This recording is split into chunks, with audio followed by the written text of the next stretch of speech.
पता नहीं भूत में कितनी सच्चाई है, मगर लाइफ में दो तीन घटना ऐसी हुई कि सोचने पे विवश कर देती है। इसी मंथ की बात है, हम लोग 3 फैमिली मिलकर पुरी गए थे। वहाँ हमने रिसोर्ट पहले से ही बुक करा रखी थी। सब कुछ ठीक चल रहा था, बट जब रात में हम लोग अपने अपने कमरों में सो रहे थे तो करीब 1 बजे दरवाजे की घंटी बजी। फिर हमेशा की तरह हस्बैंड दरवाजे पे गए।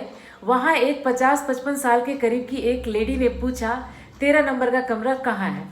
इस बात पे हस्बैंड झुंझला कर बोले, इतनी रात को पूछने की क्या ज़रूरत है, अगर मेरा कमरा 12 है तो अगला कमरा 13 होगा।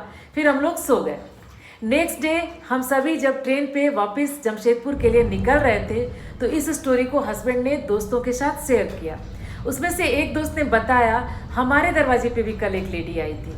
फिर तीसरे ने बताया कि होटल में 13 नंबर का कमरा तो है ही नहीं।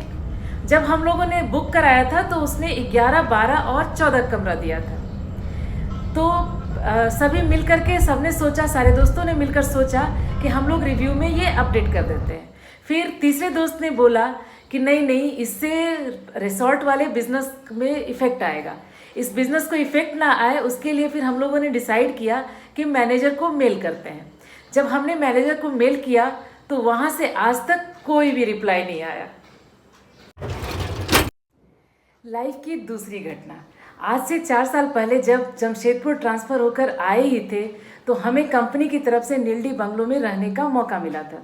वहाँ की अंधेरी रात तो वैसे भी डर लगता था। वहाँ तो कई बार सांप भी निकल आते थे।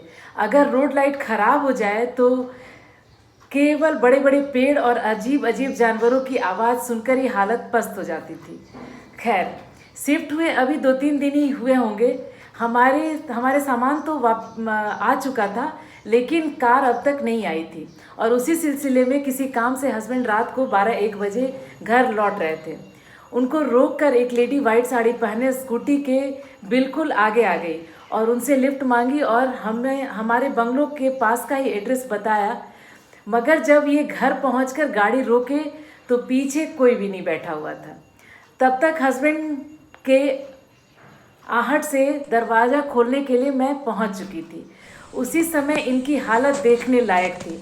बाद में पता चला हमें जो बंगलो मिला है वो 3 साल से खाली था और हमारे से पहले आने वाले भी 1 साल ही रहकर यहाँ से छोड़ गए थे। इसके अलावा भी नीलडी बंगलों में छोटी मोटी घटनाएं होती रहती थी। अचानक रात में टॉयलेट पानी से भर जाता था, बाथरूम में कॉकरोच भर जाते थे। एक बार तो छोटा बेटा जो करीब 15 साल का उस समय पे था, बाथटब में नहाने गया और जब काफ़ी देर तक बाहर नहीं आया तो जब मैं आवाज़ लगाई तो वो अंदर टब में सो रहा था और टब का पानी पूरी तरह से सूखा पड़ा था। और पूछने पे बोला, पता नहीं कैसे नींद आ गई, मैं तो बाथटब में पानी भर कर ही नहा रहा था। उसके बाद से उसने बाथटब यूज़ करना भी बंद कर दिया। उसके बाद हम लोगों ने भी जल्दी ही फ्लैट परचेज़ की और वहाँ से शिफ्ट भी हो गए। मगर अपनी लाइफ में मुझे जो भूतिया एक्सपीरियंस जमशेदपुर में हुआ वो कभी भी पहले नहीं हुई थी। बट जमशेदपुर बहुत ही सुंदर, शांत और प्राकृतिक सुंदरता से भरी घूमने लायक सिटी है। कभी मौका मिलेगा तो इसके बारे में मैं ज़रूर आपको बताऊंगी।